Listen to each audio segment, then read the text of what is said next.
Good day friends, and welcome back to our channel. Today I'm going to teach you how to find the area of a square in an easy manner. But before that, if you're new to the channel, please do subscribe and hit that notification bell so that you will be notified for my coming videos. Shout out muna kay Vince Acasuna at kay Ma'am Maritis Nunez from the United States. Okay, let's start.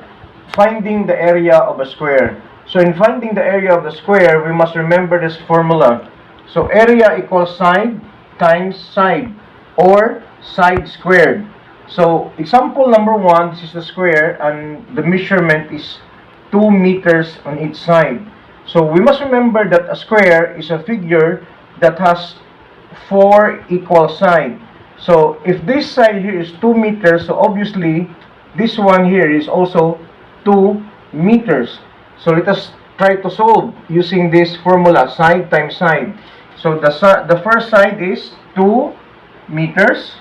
So times the other side, 2 meters also. So multiply. 2 times 2 equals 4. So meters times meters is meters squared. So this is now the answer. 4 square meters. Example number 2.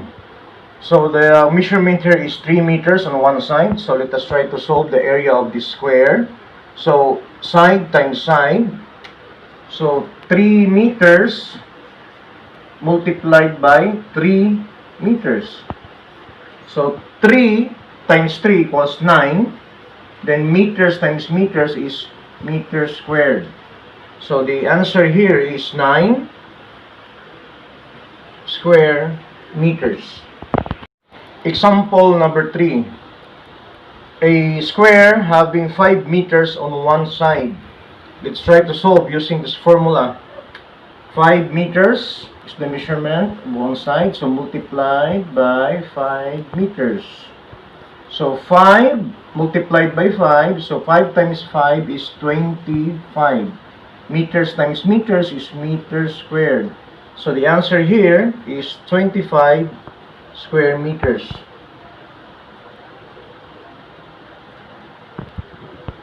Example number 4. Measurement of the square is 12 meters on one side. Let's try to solve. 12 meters multiplied by 12 meters. Okay, let's start. 2 times 2 equals 4. 2 times 1 is 2. Okay, second digit. 1 times 2 is 2. Then 1 times 1 is 1. Add. 4. Then this one is 2 plus 2 is 4. Then bring down 1. Then meters multiplied by meters is meters squared. So the answer here is 144 square meters. Example number 5. A square measuring 15 centimeters on one side. So let's try to solve. 15 centimeters times 15 centimeters. So start solving. 5 times 5 is 25. So 5 carry 2. Then 5 times 1 is 5 plus 2 is 7. Then second digit. 1 times 5 is 5. Then 1 times 1 is 1. Let's try to add. Okay, bring down 5. Then 5 plus 7 is 12. So 2 carry 1. Then 1 plus 1 is 2.